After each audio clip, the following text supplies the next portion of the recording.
Hello everyone. अब हम शिक्षा के तकनीकी परिप्रेक्ष्य के सेकंड यूनिट के लास्ट पार्ट में हैं, जिसमें हमने संचार साधनों पर बहुत सारा डिस्कस कर रखा है। कुछ संचार साधनों की बात बचती है जिन्हें आज हम कंप्लीट कर रहे हैं। इसके बाद इन्वायरमेंट पे स्टडी करेंगे। तो अब हमारे संचार साधनों में से जो विशेष है वो है कंप्यूटर। बहुत इंपॉर्टेंट और बहुत ही प्रभावी शैक्षिक तकनीक में कुछ भी अगर आप देखें तो कंप्यूटर से आप कह सकते हैं कि बचना मुश्किल है। कंप्यूटर के लेवल पर ही सब कुछ है और कंप्यूटर को हिंदी में संगणक कहते हैं। अब संगणक का मतलब क्या है, कंप्यूटर में क्या है? तो कंप्यूटर को आपने ये देख लिया है ऑलरेडी कि हम इसे इनपुट, प्रोसेस, आउटपुट के रूप में जानते हैं। और इन तीनों के बाद, इतना होने के बाद जो एक चौथी एरिया काम करती है वो होती है स्टोरेज डिवाइस। यानी हमारा जितना काम कंप्यूटर पे आपने प्रोसेस किया वो प्रोसेस किया, अपार्ट फ्रॉम उससे एडिशनल अगर हम चीजें रखना चाहते हैं तो वो हमारी हो जाती है आउटपुट डिवाइस। अब कंप्यूटर में क्या क्या चीजें हमारी होती हैं, कंप्यूटर के पार्ट क्या क्या हैं, अगर ये पार्ट्स आप याद कर लेते हैं तो हो सकता है कि इस तरीके की बात आ जाए कि इनमें से कौन सा पार्ट कंप्यूटर में नहीं यूज होता है। तो जैसे कंप्यूटर में क्या क्या आएगा, तो सबसे पहले कंप्यूटर में मॉनिटर आता है, होता ही है। अब मॉनिटर में शुरुआत में टीवी टाइप के मॉनिटर थे, फिर टीएफटी मॉनिटर आ गए हैं। टीएफटी मॉनिटर, ये मॉनिटर क्या है? स्लीक मॉनिटर हैं, पतले मॉनिटर हैं जो टीवी टाइप के मॉनिटर हैं, ये याद रखिएगा। अब दूसरा मॉनिटर के साथ हमारे पास क्या आ रहा है? सीपीयू, सेंट्रल प्रोसेसिंग यूनिट हमको चाहिए होगी। ये हमारा मेन पार्ट होता है या कह सकते हैं मिडिल पार्ट होता है, या वर्किंग का पार्ट यही है, ठीक है। बाकी एडिशनल पार्ट हैं। और इसके बाद तीसरी चीज इनपुट डिवाइस में हमारे पास आती है कीबोर्ड। इसके अलावा, कीबोर्ड के अलावा अदर हमारे पास क्या चीजें होती हैं? तो चौथे नंबर पर जो हमें चाहिए होता है वो चाहिए होता है क्या? UPS, alternate power supply. तो ये हमारा पावर सप्लाई के लिए रहता है। और इस तरीके की बात आ सकती है कि यूपीएस का काम क्या है? तो यूपीएस का काम है सडन पावर फेल्योर के कारण, सडन पावर फेल्योर में फाइल ऑटो सेव करता है। ये ऑटो सेव करना या कंप्यूटर को पावर सप्लाई कंटिन्यू रखता है, तो ये सडन शटडाउन नहीं होगा, सडन शटडाउन नहीं होता इसके कारण।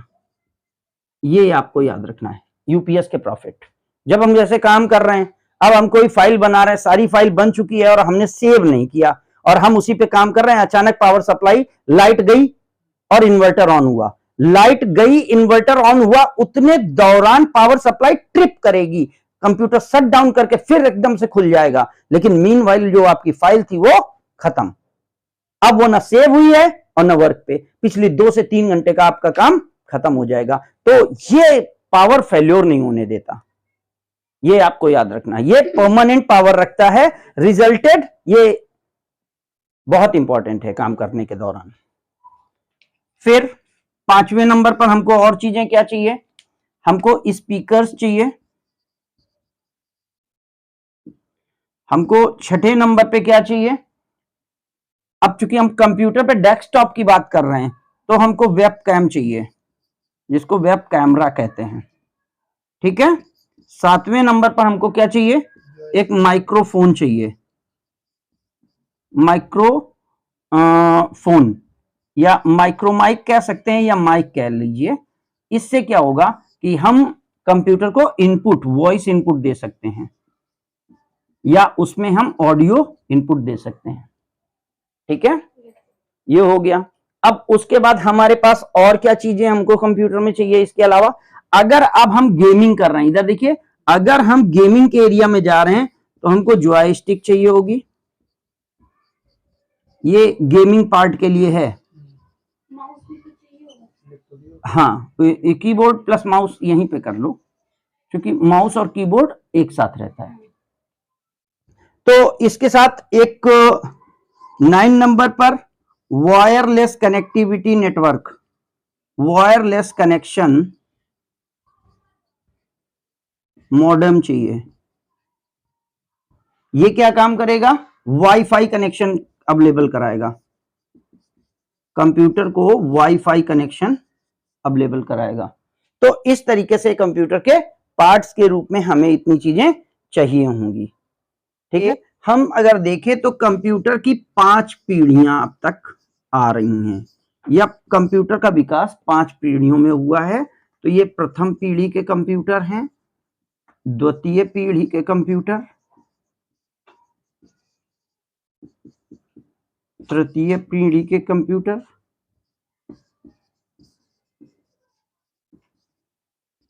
चौथी पीढ़ी और 5वीं पीढ़ी। अब क्या आ रहा है किन में? ये 1945 से 55 के बीच के कंप्यूटर हैं, जो 1945 से लेकर के 55 तक रहे।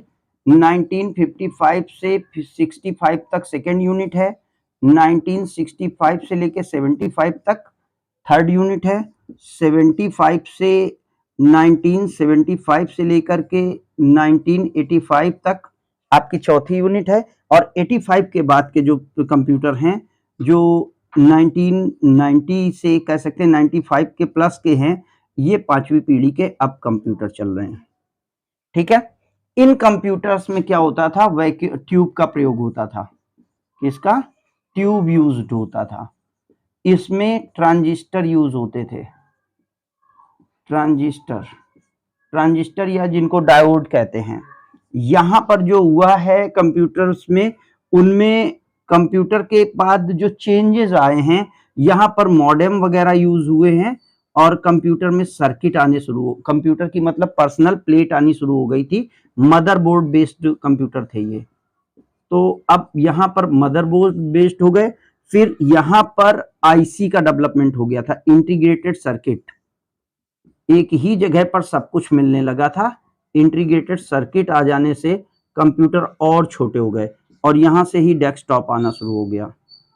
डेस्कटॉप या लैपटॉप, छोटे कंप्यूटर, पर्सनल कंप्यूटर यहीं पर आने शुरू हुए। इसके पहले के कंप्यूटर पर्सनल कंप्यूटर नहीं थे। इसके लिए तो ये बहुत ही बड़ा, मतलब रूम साइज का कंप्यूटर होता था। जैसे तो पहले था सुपर कंप्यूटर। हाँ, और ये बहुत हीट उत्पन्न करता था। इसके लिए एसी रूम रखा जाता था, एसी रूम में कंप्यूटर चलता था, क्योंकि ट्यूब जल्दी गर्म हो जाता था। इसके बाद फिर यहाँ पर डेवलपमेंट हुआ। तो इस तरीके से कंप्यूटर की कितनी पीढ़ियां हैं? 5 पीढ़ियां हैं। और तो अब हम कंप्यूटर के प्रकार यानी टाइप्स पर डिस्कस करेंगे। कंप्यूटर की वर्किंग के आधार पर उनके टाइप्स डिसाइड होते हैं। तो कंप्यूटर की वर्किंग के आधार पर 3 टाइप्स हैं हमारे पास, जिसमें पहला कंप्यूटर टाइप है एनालॉग कंप्यूटर। Analogue computer. इसके पास यहां पर है डिजिटल कंप्यूटर, हिंदी में लिखो डिजिटल कंप्यूटर। और डिजिटल कंप्यूटर के बाद लास्ट में तीसरे नंबर पे आ जाता है हाइब्रिड कंप्यूटर। और ये जो हाइब्रिड कंप्यूटर है, ये 4 पार्ट पे बटा है। हाइब्रिड कंप्यूटर को अगर हम बांटेंगे तो इसको हम 4 पार्ट पे बांटेंगे। ये माइक्रो मिनी मेन फ्रेम, इसके नाम हो जाएंगे माइक्रो मिनी मेन फ्रेम और सुपर कंप्यूटर। ये 4 तरीके के कंप्यूटर होते हैं। तो ये क्वेश्चन इंपॉर्टेंट आपका होता है कि हाइब्रिड कंप्यूटर कितने तरीके से बांटा जाता है, या हाइब्रिड कंप्यूटर के पार्ट कितने हैं, ये याद रखना है आपको। अब कंप्यूटर की विशेषताएं यहीं पर खत्म कर लेते हैं कि कंप्यूटर की क्वालिटी क्या है, कंप्यूटर के गुण क्या हैं, या कंप्यूटर किस बात के लिए विशेष है, और हम कंप्यूटर को क्यों यूज करें। तो आप याद रखेंगे कि कंप्यूटर के लिए सबसे बड़ी चीज है इसकी गति के साथ काम। गति, दूसरी शुद्धता, तीसरा है आंकड़ा संग्रह यानी डेटा स्टोरेज, आंकड़ा संग्रह डेटा स्टोरेज जिसको बोलते हैं, तो ये भी काम करता है ये। और उसके बाद चौथा है स्वचालन, पांचवा है ये सार्वभौमिक यूज है अब कंप्यूटर का। आगे आने वाले टाइम पे आप देख रहे होंगे हर जगह कंप्यूटर का प्रयोग बढ़ता जा रहा है, तो सार्वभौमिक प्रयोग हो रहा है। और तकनीकी सक्षमता कंप्यूटर के माध्यम से संभव है। और आपको अगर मैं शॉर्ट में बताना चाहूंगा तो मैं ये कहूं कि हर हाथ में जो तुम्हारा स्मार्ट मोबाइल है ये एक मिनी कंप्यूटर ही है।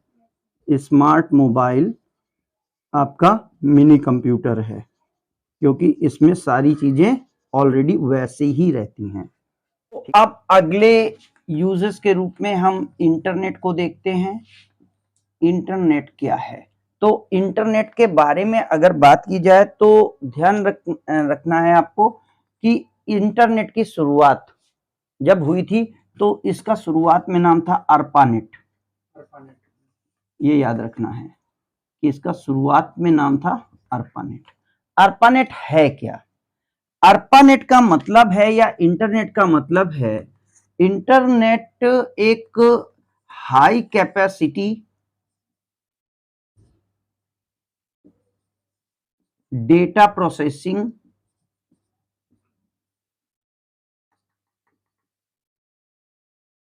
सर्वर है। क्या है ये? एक सर्वर है। सर्वर का मतलब है जहां पर कि डेटा स्टोर है। और कोई देखिए जैसे ये एक चीज है, ये मान लेते हैं एक ऐसे हमने हाइपोथेटिकल एक जगह बना दी, ये है सर्वर। तो इससे काउंटलेस यूजर जुड़े हुए हैं। क्या कह रहे हैं? यूजर्स जुड़े हुए हैं। जो आप एक प्लेटफॉर्म यूज करते हैं या देखते हैं, जैसे आपने यूट्यूब प्लेटफॉर्म देखा, तो यूट्यूब क्या है? यूट्यूब एक प्लेटफॉर्म है जो किसको यूज करता है? इंटरनेट को यूज करता है, हाई डेटा प्रोसेसिंग सर्वर को यूज करता है, और इससे काउंटलेस यूजर्स जुड़े हुए हैं। तो इस पे जो डेटा अपलोडिंग और डेटा डाउनलोडिंग, ये दोनों काम किए जा सकते हैं। तो ये डेटा स्टोर्ड कहां है? यहां पर डेटा स्टोर्ड है और इसी का नाम है सर्वर। ये याद रखना है आपको।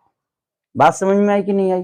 अब इन सर्वर्स के, इन रूल्स के यूज करने के लिए यहां पर काउंटलेस जो यूजर्स हैं, इसको इंटरनेट प्रोटोकॉल कहते हैं। क्या बोलते हैं इसको?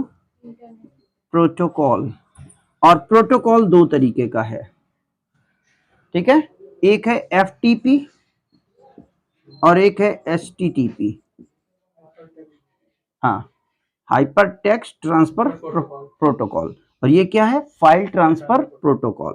तो इसको बोलते हैं फाइल, ये फुल फॉर्म आ सकते हैं, नोट कर लेना है आपको, file transfer protocol.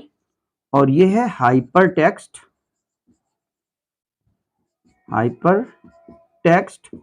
Transfer protocol. ठीक है ना? तो ये चीजें इसमें आ रही हैं, इन दो चीजों को आपको समझना है। और इसके माध्यम से हम क्या क्या कर सकते हैं? तो आप ये कह सकते हैं कि www को यूज करके, ये जो कि वर्ड, इसका मतलब है वर्ल्ड वाइड वेब। मतलब क्या अर्थ हुआ इसका? एक ऐसी वेब, एक ऐसा network covering whole globe, total globe यानी वर्ल्ड की हर जगह को कवर करने वाला जो नेटवर्क है वो कहलाता है www। और इसी में एक सर्वर काम करता है।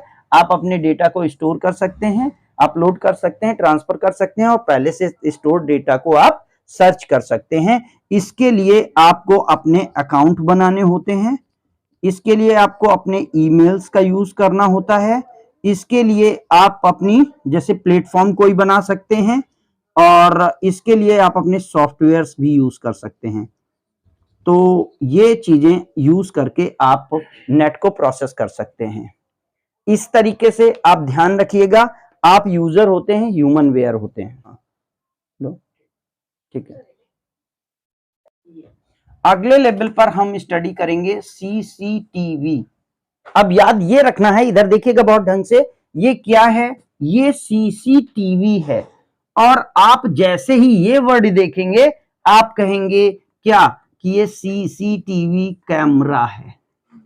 अगर ये वर्ड नहीं यूज हुआ है तो वो सीसीटीवी कैमरा नहीं है, ये है बंद परिपथ दूरदर्शन। समझ में आया? ये क्या है? ये टीवी का वो फॉर्म है, बंद परिपथ दूरदर्शन, जिसको आप केबल टीवी कहते हो। केबल टीवी समझ रहे हैं? जो इसके पहले आप डिश के नाम से जानते थे कि इनके घर में डिश लगी हुई है, जिसमें टाटा स्काई ये डायरेक्ट DTH है, यानी dish to home, direct to home करके आई थी चीजें। तो ये क्लोज सर्किट कैमरा होता है। इसमें एक केबल के माध्यम से वीडियो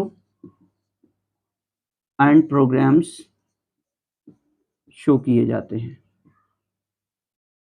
प्रोग्राम्स आर ब्रॉडकास्टेड।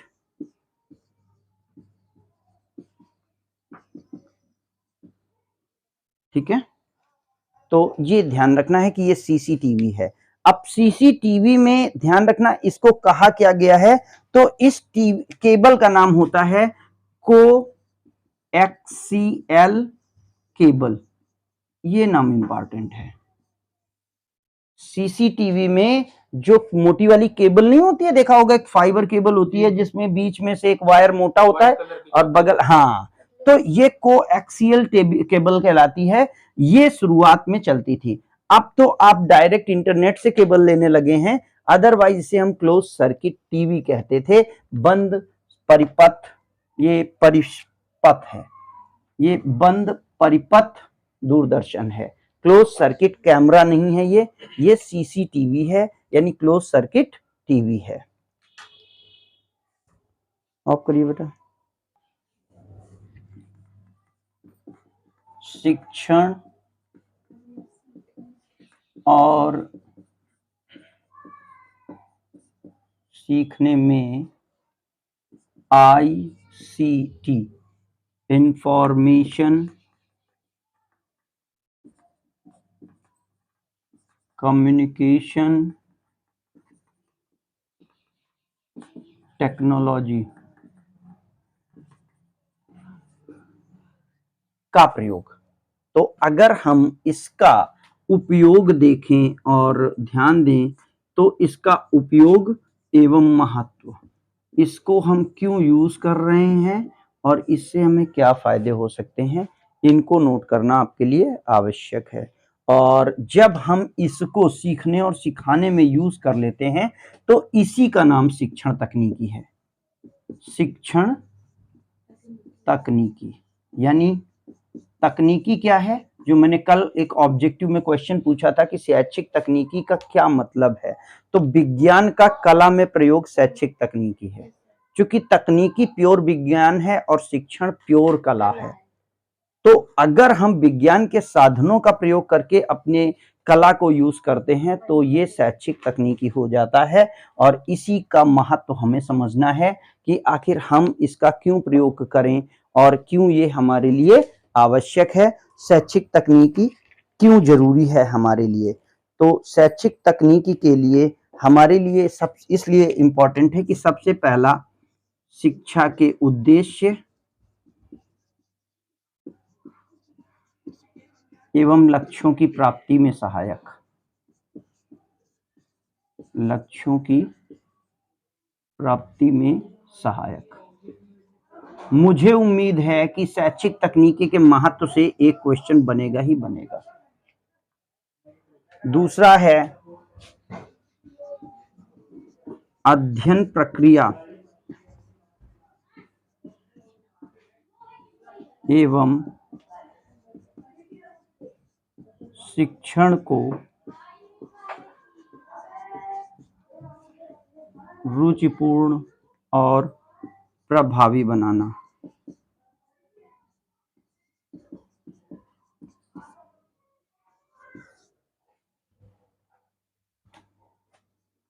छात्रों का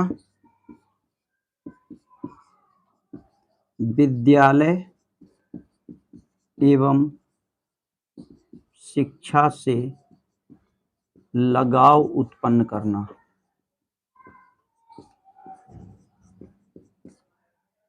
ठीक है। और चौथे नंबर पर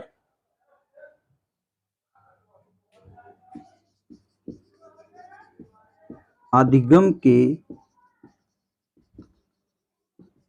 आधुनिक तरीकों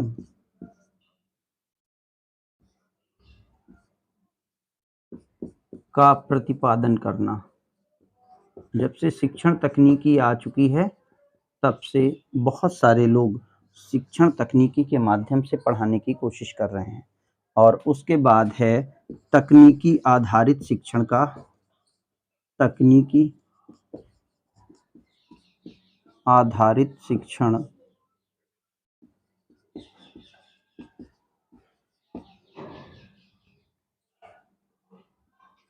मनोवैज्ञानिक होना।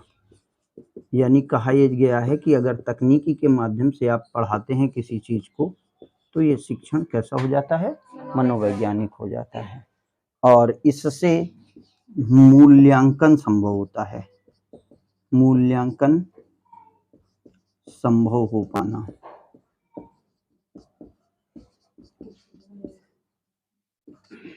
सातवें नंबर पर है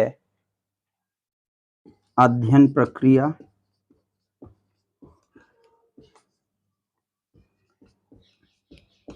सतत और प्रभावी होना। तो इन कारणों का प्रयोग होने के कारण हमें शैक्षिक तकनीकी का प्रयोग करना आवश्यक है। तो यहाँ पर हम शैक्षिक तकनीकी की सेकंड यूनिट समाप्त कर चुके हैं। अगली यूनिट के लिए जल्दी मिलेंगे। तब तक के लिए थैंक यू।